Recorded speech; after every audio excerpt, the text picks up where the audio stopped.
Welcome to this recording of How to Free Yourself from Bad Habits. This transformative discourse was originally delivered by Paramahansa Yogananda at the Self-Realization Fellowship Temple in San Diego, California, on June 1st, 1947. We are honored to share his divine insights and timeless wisdom with you today. During my absence from the temple, I have missed you all, but I have accomplished much writing. That is my joy, for through my pen I can give to you what God gives to me. Seclusion is the price of finding God. Sometimes I am more with you in God when I am away than when I am with you personally. During this period of seclusion, I have been immersed in the wondrous dynamic presence of God. My whole room was ablaze with His being. You don't know how thrilling night is when you are alone and practice His presence. He is omnipresent, moving in space as a great auroral mist, the light out of which all things are formed. You must make the effort to experience Him yourself. Saint Francis taught simple devotion, but as his monks became more and more organized, they felt it necessary not only to cultivate devotion to commune with God, but to study theological books and to acquaint themselves with the arts and sciences of the time. Saint Francis warned them repeatedly that studying would not get them to God, that they must rather have love for Him. God can never be found through philosophical abstractions. If you have love for God and practice Kriya Yoga and meditate deeply, you will find Him. Don't wait, for waiting is dangerous. Present good health may produce in your consciousness a happy complacency, but who knows whether or not your head may be on the block waiting for death. Krishna said, "Get away from this ocean of suffering and misery." He meant that we must go where we can find real happiness. It can be had only from God's hands. But the greatest obstacle in our path is our bad habits. Habit is both our best friend and our worst enemy. And that is the theme of this morning's service. Habit is an acquired aptitude or inclination to a particular action instilled by repetition. It can decrease or resist or facilitate the force of action. The mental mechanism of habit was given to us to simplify the process of our actions. Without its aid, we would have to learn the same things over each new day. For instance, the writer works daily at his writing until he is able to express his thoughts clearly and interestingly. If that habit were not established, he would have to relearn repeatedly the basics of composition. Similarly, if you had no such power of habit, then every day of your life you would have to relearn everything you do, even how to say your name. In other words, you would remain like a helpless infant. Habits are necessary, but we misuse their power. Habit is like a parrot. If you teach it to sing good songs and say good words, it will repeat them over and over. And if you teach it to swear, it will do the same, whether you want it to or not, embarrassing you and others. Likewise, your bad habits will make not only you, but everyone around you uncomfortable, whereas your good habits will be a joy to you and to others also. Therefore, it is tenable that you should prefer good habits and destroy bad ones. Habits are formed gradually by repetition of an action. It is said that it normally takes the average person about 8 years to firmly establish a habit. But habit formation can be quickened. In childhood especially, the mind is more pliable and it is then easier to form good habits. However, in ancient India, our teachers who specialized in training the young knew the importance of understanding the predisposition of the child's nature, in addition to providing proper education and environment. They selected children according to the good karma and habits they brought with them from past incarnations. You have probably seen some children who from the earliest age were absolutely unwilling to be good. This is because they had developed bad habits in previous lives. On the other hand, many children are naturally inclined to right behavior because of good tendencies developed in former incarnations. Older people reflect the inner influence of past life habits, just as children do. When persons who were spiritually inclined in the past take up the spiritual path, they keep on going with youthful enthusiasm to the end. Others who have brought with them anti-spiritual habits will not take to the spiritual path in spite of repeated urgings, unless in this life they wake up and begin to realize that God is the only source of happiness. Since you do not know what good or bad habits you have established in previous lives, you should be careful about what you do in this life, lest the slightest stimulus give a fresh hold to some bad habit that has been trailing you through incarnations. This explains how it can happen that a person may take just one drink and his old habit of former lives awakens and catches him. Before long, he has become an alcoholic. Therefore, one shouldn't even try such experiences as those produced by alcohol and drugs, which are not only useless, but potentially harmful. Don't flirt with unproductive, dangerous habits. The word karma means action. The nature of those effects determines whether you have reaped good or bad karma. When you say, "It is my karma that has brought this evil event upon me," you have not distinguished between good and evil karma. Good karma brings good results and predisposes one to repeat good actions. Evil karma produces evil results and is the fertile soil for more evil actions. If you have a particular bad habit or karmic inclination, don't mix with those who have the same kind of bad habit. If you tend to be greedy, avoid the company of others who are greedy. If you have a desire to drink, stay away from those who drink. People who support your bad habits are not your friends. They will cause you to throw away your soul's joy. Avoid the company of wrongdoers and mix with those who are good. Train children to develop a preference for right habits. In this modern age, everybody needs to be trained because they have so much temptation placed before them. All parents should train their children to develop a taste for better habits. Consider more seriously the responsibility of guiding your children. Many bad habits are imposed on them in the environment of the schools. Influenced by other children, they feel they have no choice. If someone doesn't join the crowd and smoke or drink, he is considered a sissy. Youngsters thus succumb to all kinds of wrong behavior.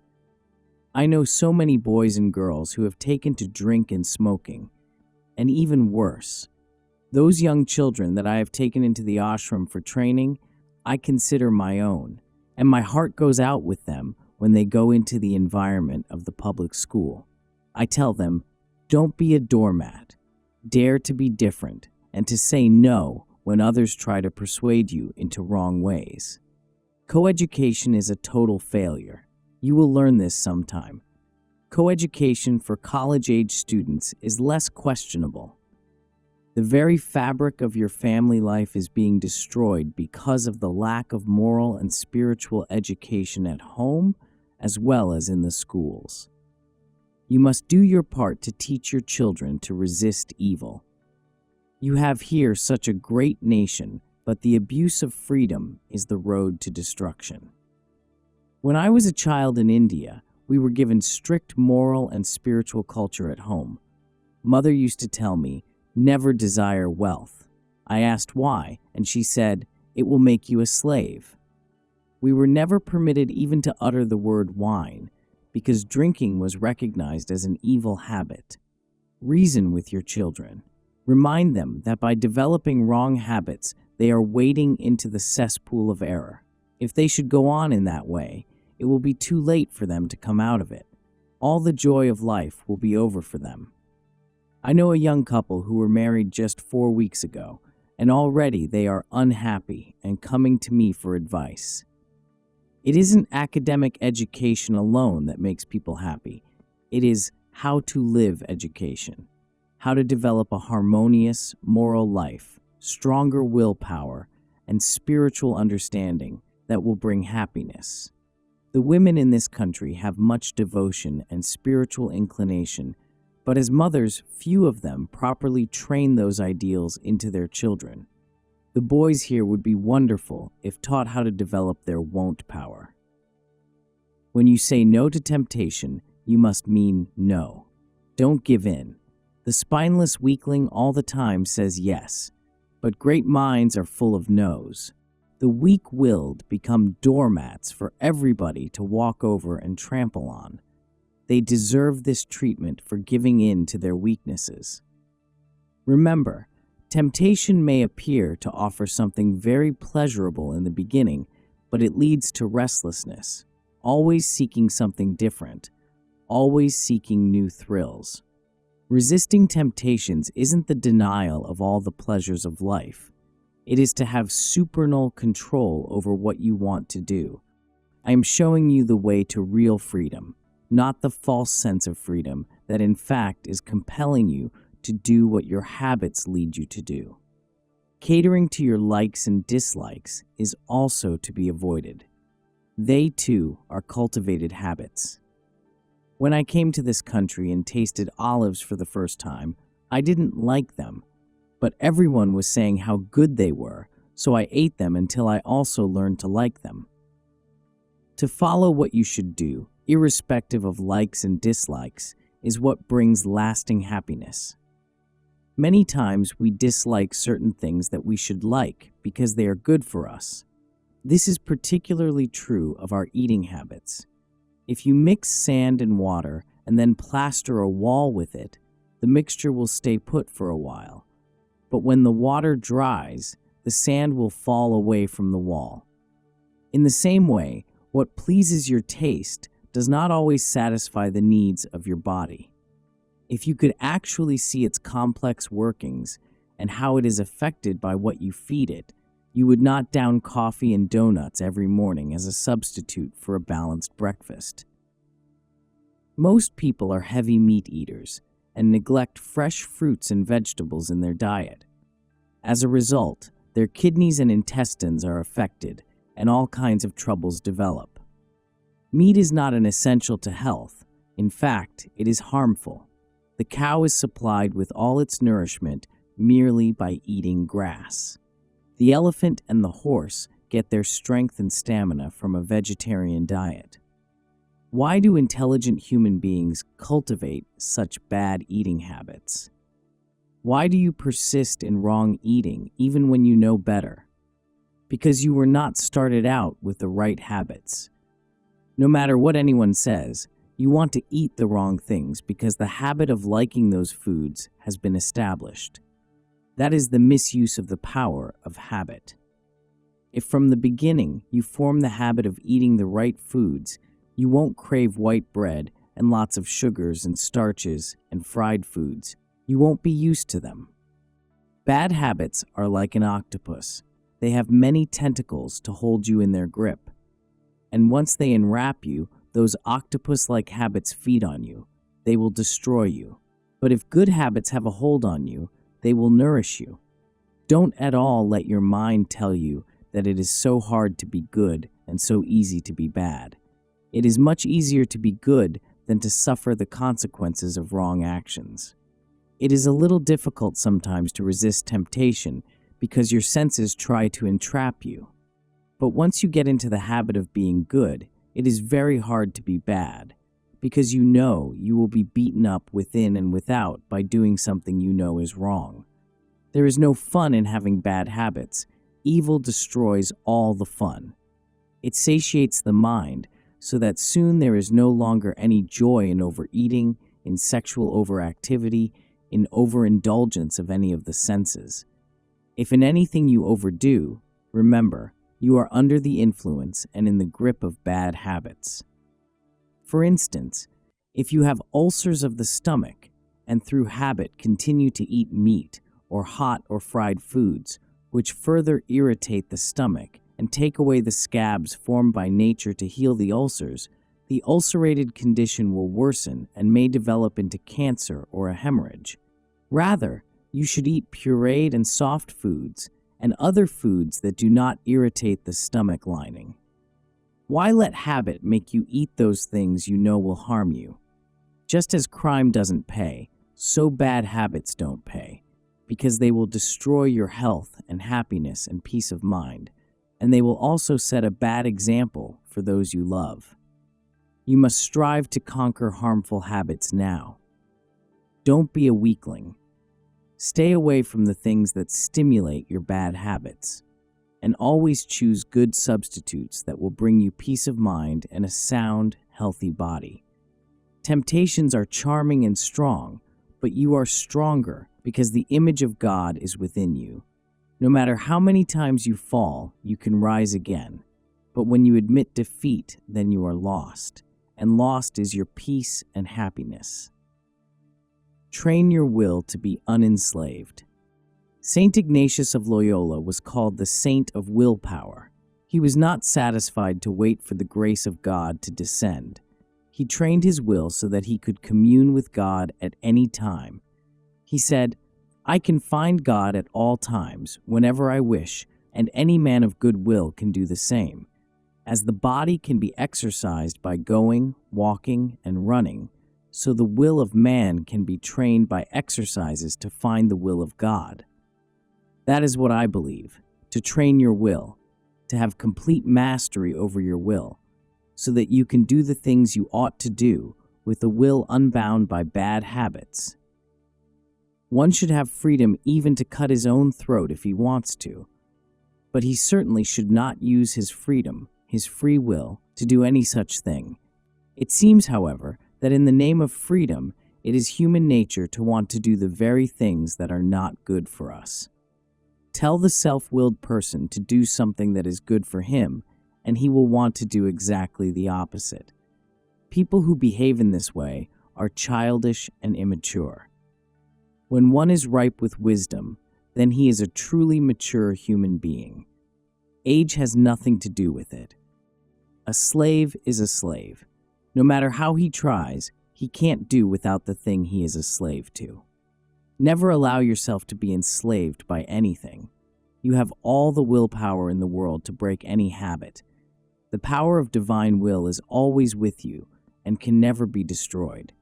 But you allow it to be eclipsed by your bad habits and other wrong influences. When you make up your mind to do or not to do something, never give in, unless you see you are wrong, then quickly change your mind. Otherwise, don't give up, because weakening of the will takes away your most valuable treasure. Persons you associate with may want you to be like them, but it is you, not they, who will have to bear the consequences of what you are. When I like a particular food, I eat it until I decide to give it up. I don't create a dislike for it. I just leave it alone. For instance, as a child in India, I used to like very much a small vegetable called patol. I would eat it morning, noon, and night. One of my friends said, "Don't you get tired of it?" "No," I responded. "When I like it, I like it." He said, "Then you are a slave to it." I thought, maybe he is right. So I vowed that I would not touch it for 1 year, and I didn't. You must develop that mulish won't power by which you will not budge, no matter how you are urged. Some months after I had made that resolution, my friend invited me and other friends to dinner. Paddles were served. I ate everything except that vegetable. My friend said, "We are sorry that you won't eat it." I replied, "First of all, you decided to test me. For me to give in and weaken my will would be foolishness. And secondly, I have said that I will not touch this food for 365 days, and as a result, I have no taste for it. I enjoyed patols before, but now the wish for them is gone. Remember, you must get rid of every habit that enslaves you, and don't associate with those who, in the guise of friendship, work with Satan to delude your will. Those friends who inspire you are your guardian angels. Those who love God are your protectors. If you want to be an artist, you should mix with artists. If you would love God, associate with those who love Him. By concentration, habits can be installed at will. As weak-minded people can fall into bad habits easily, So strong-minded persons can learn to create good habits at will. How? By concentration. I will give you an illustration. Years ago, in Boston, I was invited to someone's home for dinner. I was enjoying the meal very much until Roquefort cheese was served. I was very suspicious of those dark spots in the cheese, but I saw that everyone else was eating and enjoying it. I took some cheese in my mouth, and suddenly my stomach turned, and all the contents inside said, "If you let Mr. Roquefort in, all of us will rush out at once." I was gagging, but I said mentally, "Be quiet, I am the boss." One of the guests looked at me and said, "What is the matter?" I didn't dare to open my mouth. I watched everyone else enjoying the cheese, and I said to myself, I command my mind to establish immediately the habit of eating Roquefort cheese, and I found that I was eating and enjoying it. To this day, I am very fond of Roquefort cheese. Later, someone suggested that I install the habit of eating Limburger cheese, but I said, nothing doing. I didn't see any reason to inflict its awful smell on myself and others. Introspect to know yourself as you are. Be more serious about your life. Every night, introspect to see whether you are being swept down the current of bad habits or whether you are developing your willpower and won't power in order to be master of yourself. Saint Ignatius had a wonderful method. He taught his monks to keep a daily record of all their good and bad actions by making a graph of dots and dashes. Many who never thought they could overcome their bad habits were helped by his suggestion. By watching the graphs of your mind, you can see whether you are progressing every day. You don't want to hide from yourself. You must know yourself as you are. By keeping a diary of your introspection, you keep watch on your bad habits and are better prepared to destroy them. But no matter how you have sinned in the past, never call yourself a sinner, because that is the greatest sin against the image of God within you. It is better that you always affirm to yourself that you are a child of God, because that is what you are. As soon as you say you are a sinner, your mind accepts that decree, the will gives up, and you are done for. God seeks willing hearts who want to be free, and if you are willing, all the years of your past errors will not stop you from getting back to Him. Perennial peace and joy lie within, not in externals. As a child of God, your real nature is to be happy. You will never be satisfied with anything less than true happiness, and it will not depend on anything outside yourself. Drink and dope will give you the false notion that you are having a good time, while they are actually destroying your body and mind and stifling the soul. The scripture tells us that on the day of Pentecost, the disciples of Christ were all drunk. They were drunk not with the alcohol of wine, but the ecstasy of God. It is this divine ecstasy, this divine happiness that your soul is seeking. You spend so much time in decorating your homes or working to buy a new car, and that is all right. But you must be able to renounce all things inwardly. Why? Because it gives freedom from enslavement to possessions. Just think about that. You bemoan not having what others have. You don't know what it is to be free.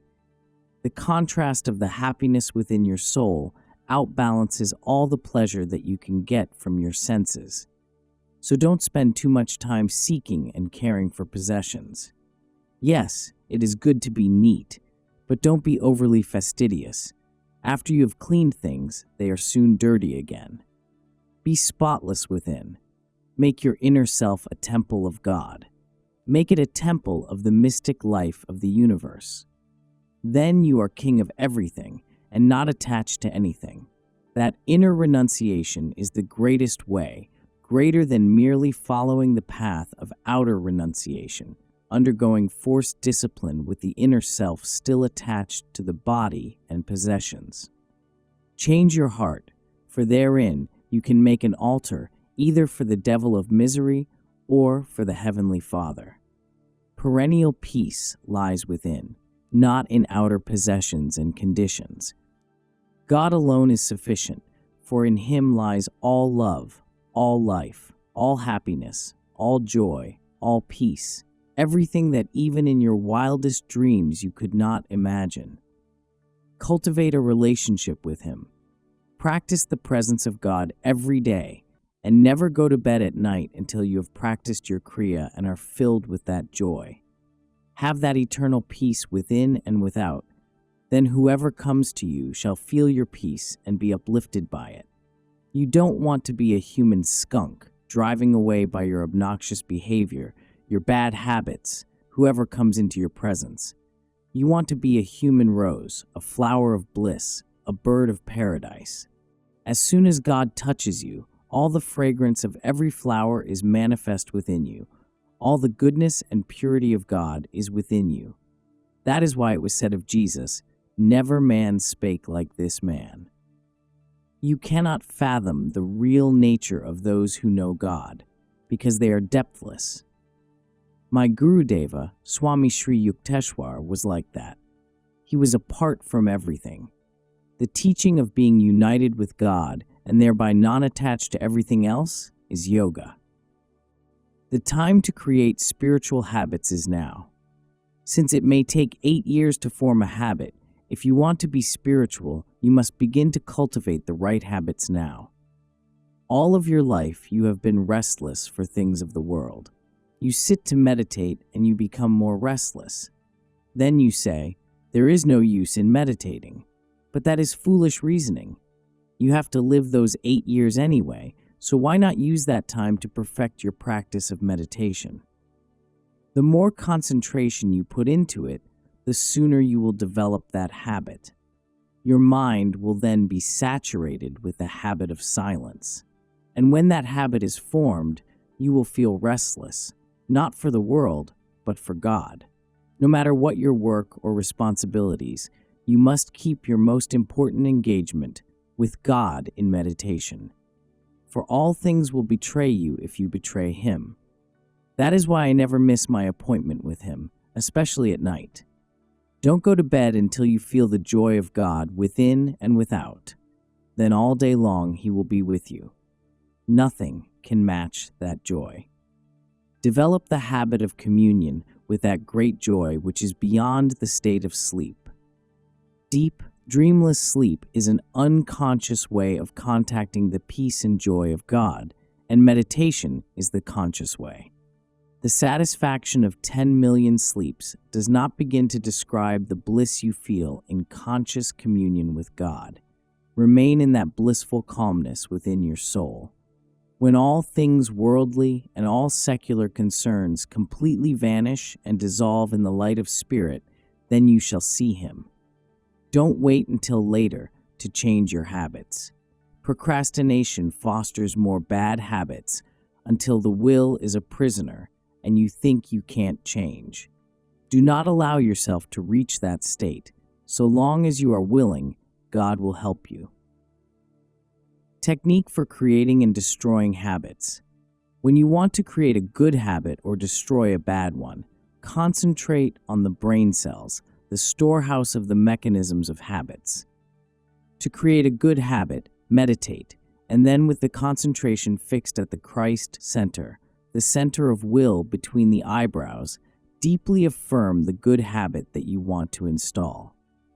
And when you want to destroy bad habits, concentrate at the Christ center and deeply affirm that all the grooves of bad habits are being erased. I will tell you a true story of the effectiveness of this technique. In India, a man who had a bad temper came to me. He was a specialist in slapping his bosses when he lost his temper, so he also lost one job after another. He would become so uncontrollably irate that he would throw at whoever bothered him anything that was handy. He asked me for help. I told him, "The next time you get angry, count to 100 before you act." He tried it, but came back to me and said, "I get more angry when I do that. While I am counting, I am blind with rage for having to wait so long." His case looked hopeless. Then I told him to practice Kriya Yoga with this further instruction. After practicing your Kriya, think that the divine light is going into your brain, soothing it, calming your nerves, calming your emotions, wiping away all anger, and one day your temper tantrums will be gone. Not long after that, he came to me again, and this time he said, "I am free from the habit of anger. I am so thankful." I decided to test him.